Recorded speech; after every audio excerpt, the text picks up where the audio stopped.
Vos sabés que la polémica comenzó así, de esta manera. Te la voy a contar y te la voy a relatar. El jugador de fútbol de los Dogos, de la selección gay de la República Argentina, fue a donar sangre al Garrahan. Y en el Garrahan, al momento de donar, le pidieron que no porque al ser homosexual corría más riesgo. Tenía más riesgo de contaminación, más riesgo de...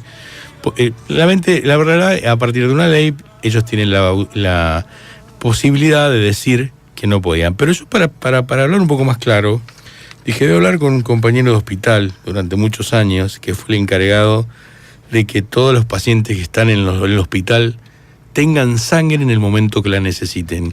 Que no es un dato menor ese. Porque cuando vos te internás y estás mal y tú sufriste un accidente o te van a operar de algo, necesitas sangre. Y esa sangre no se fabrica, tiene que venir de algún lado. Alguien la tiene que poner, porque no hay. Para eso, quiero hablar con Oscar Torres, que es el hombre que se encarga de esto, que es secretario de Docencia e Investigación de la Asociación Argentina de Hemoterapia. ¿Cómo estás, Oscar? Y gracias por dejar el teatro, por hablar un poco de tu trabajo. Sí, bueno, muchas gracias por llamarme. ¿Cómo estás? Bien, no sé si escuchaste lo que dije al comienzo, la introducción. ¿Y qué es lo que vos pensás? ¿Por qué? ¿Cómo resolvemos este tema entre la discriminación que la comunidad gay argumenta que tienen en el momento de dar sangre y la responsabilidad que tienen las instituciones de asegurarse que la sangre que le van a dar a sus pacientes sea de menor riesgo posible?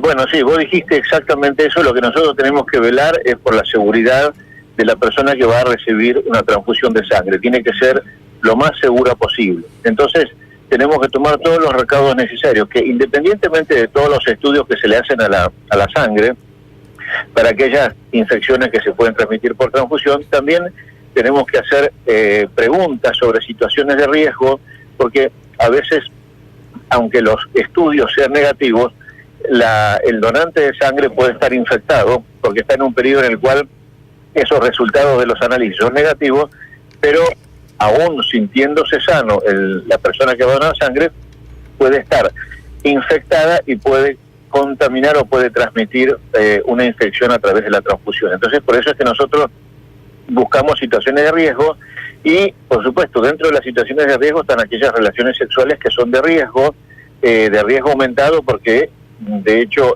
la sangre tiene que ser segura, y muchas veces hay relaciones sexuales que pueden tener riesgo de contagios como hepatitis o HIV.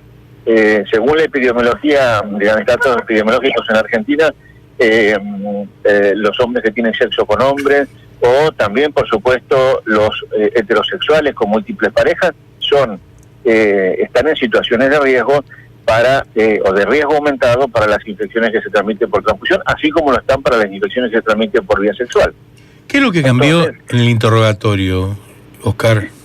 Nosotros lo que cambió en la entrevista predonación es preguntar sobre situaciones de riesgo, independientemente de cuál fuera la elección sexual de una persona. Es decir, a nosotros lo que nos interesa es saber fundamentalmente si ha habido una situación de riesgo aumentada.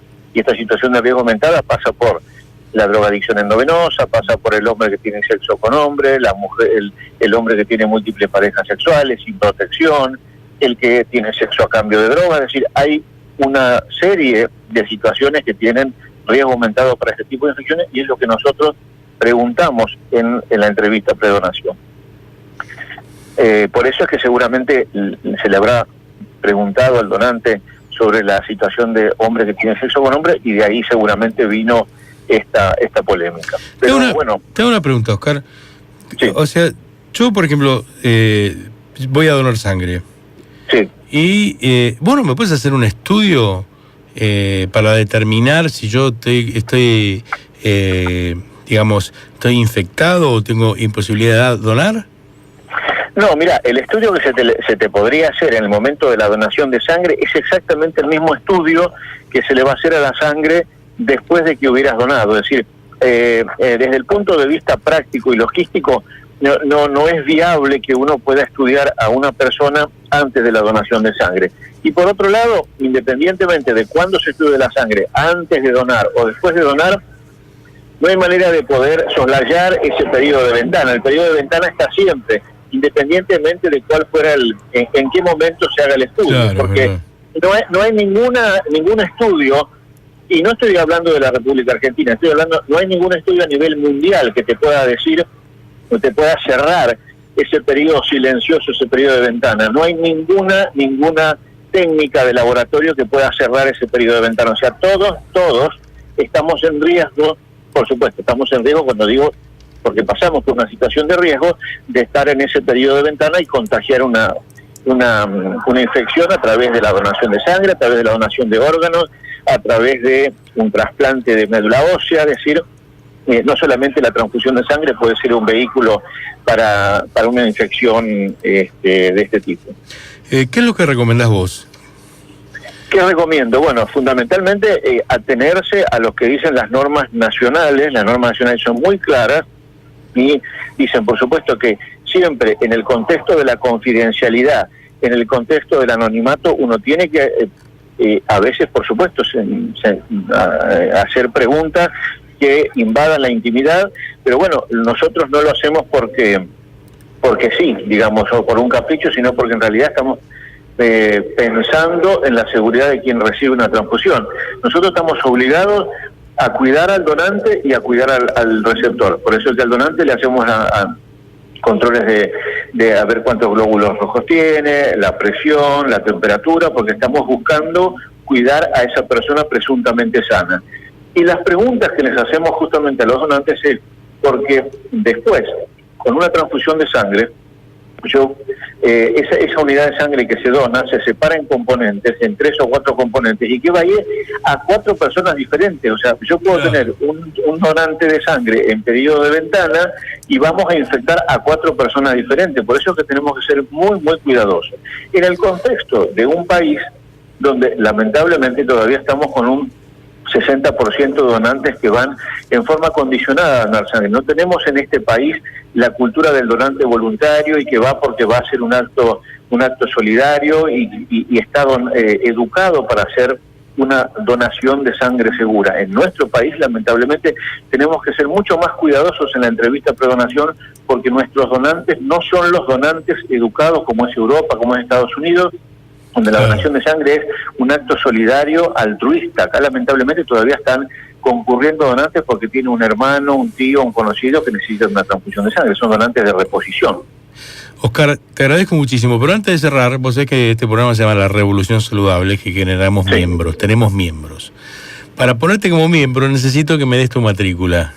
Matrícula, sí. Matrícula nacional 74914. Oscar, te agradezco muchísimo tu tiempo y que, bueno, la verdad es que si son grupos de riesgo y sabemos que la población general tiene 0,4 de prevalencia, 7 los que hacen con drogas endovenosas, 15 los homosexuales y 34 los transexuales, tenemos que tener cuidado y cuidar a la enfermo. Sí, yo lo que te diría, digamos, el mensaje que tiene que tener uno hacia la población es que no es porque sea un hombre que tiene sexo con hombre no puede donar sangre, sino lo que tenemos que ver es que esa misma población que va a donar sangre, que sea consciente de que ellos no deben estar en situación de riesgo para donar sangre. Nosotros no es que lo vamos a discriminar, no, en realidad lo que estamos haciendo es cuidar al receptor. Muchísimas gracias, Oscar, por tu tiempo. Un placer y muy claro. Te agradezco el llamado y te mando un abrazo. Un abrazo. Hasta luego.